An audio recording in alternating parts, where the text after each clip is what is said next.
staunch supporter of women in business, Kathleen Chu is also the heart and the soul of the YTL Foundation, the philanthropic arm of infrastructure conglomerate YTL Corporation.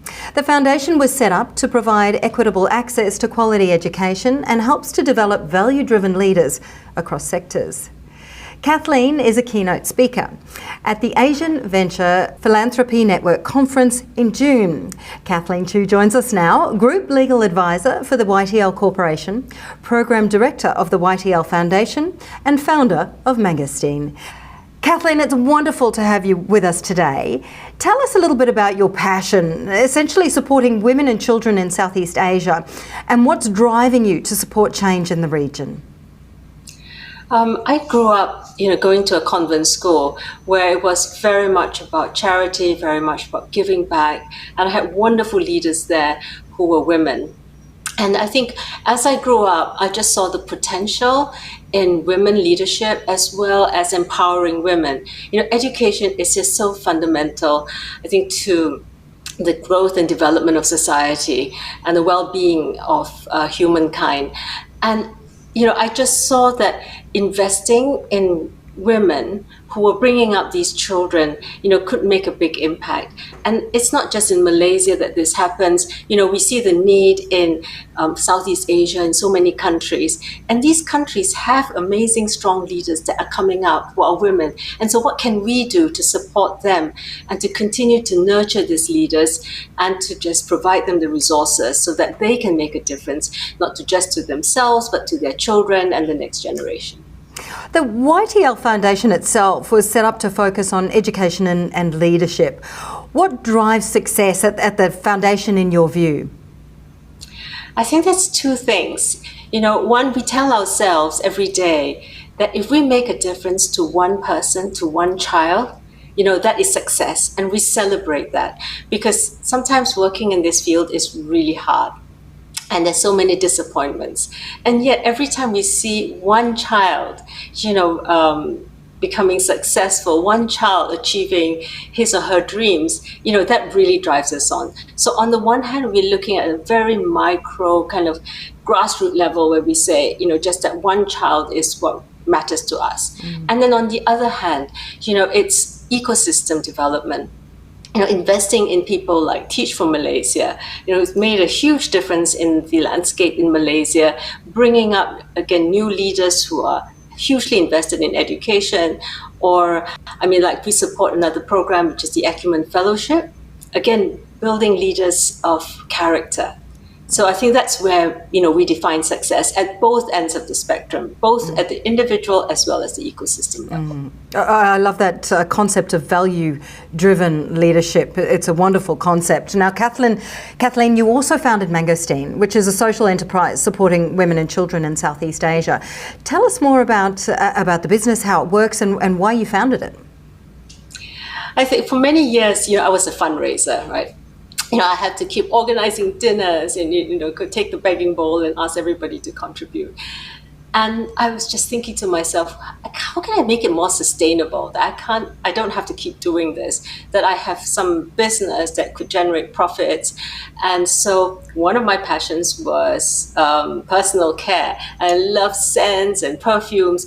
And I thought what was missing in the market was something Southeast Asian. You get a lot of maybe French perfumes or even kind of more spicy stuff. But what is uniquely Southeast Asian, like mangosteen or, lime or kaffir lime, wonderful scents like this that you don't really get. So I put this together and I said, okay, what if I start an enterprise that I could make a unique product, promote my country and my region, and then dedicate all of the proceeds to helping women and children.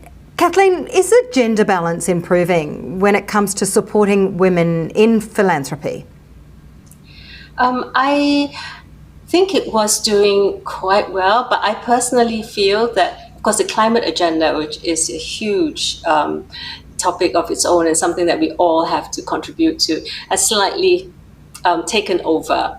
But I think we can still do it together because as we're trying to have different programs that have a climate lens. So whatever we do, we think about, it's like our scholarship program that we run at YTL Foundation. We're now kind of saying, okay, can we fund scholarships, for people working on climate? I think we can actually have more programs that also kind of look at things with a gender lens. So instead of trying to say, okay, let's change everything, let's just be specific on women, which I think is a harder sell, we just can, just try to influence people to say, whatever you're doing, whatever your program you're running, just look at it from the point of view of women or children, and let's see how we can do things better together. Now, you sit on various boards at the moment, right across the world.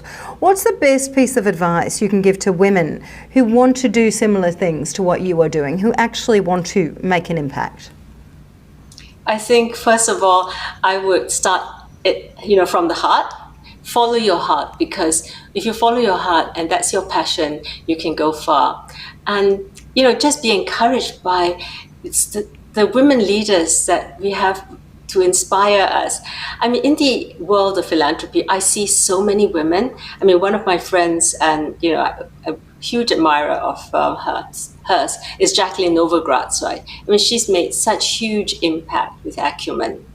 And I can, even AVPN CEO Naina, what an amazing, wonderful woman, and the impact she's making by pulling this network together. So we have these role models all across the world. It doesn't matter whether you're in Asia, America, Europe. And so follow your heart, know that you can make a difference, and just go for it. Now, Kathleen, you're speaking at the AVPN conference on the transformative power of investing in marginalised communities. Give us a little taste of what you're going to be discussing. I think it started with, we work with many refugee schools in YTL Foundation. And we try to support these schools as much as we can, but we know there's this issue of building teacher capacity. A lot of the teachers are volunteers. They have no teacher training. They don't have any pedagogical background. They're just doing it because they feel this need for these children. Because in Malaysia, refugee children are not given access to public education. And so the communities come together, they form these schools, NGOs form schools. But the big issue here is like 74% of the teachers in these schools have no formal training. And we've seen how a teacher that, is in a class, her relationship with that child can make such a huge transformative difference to that child. And so this was the problem. This was our problem statement. How do we improve the capacity of these teachers? And fortunately, we came across Birmingham University, and their professors there, wanted to look for something that they could do to support the same communities, these marginalized communities. And we came up with a program that was tailored to this particular community. We understand that their language skills in English may not be perfect, but their experience is valuable. The fact that they know how to deal with crises that are specific to these children. So we put together a program that says, we don't really need to examine them on, how great their grammar is, but we just need to know that they understand how to teach, the relationship they have to build with the child, how they have to adapt their teaching methods to these children. And so this is the program that we've just launched, and we're just so excited about it because we've got some incredible people that have signed up for it. A wonderful effort and energy on your part, Kathleen. Thank you so much for joining us and sharing your insights. Thank you. Kathleen Chu with us right here on the APAC Network.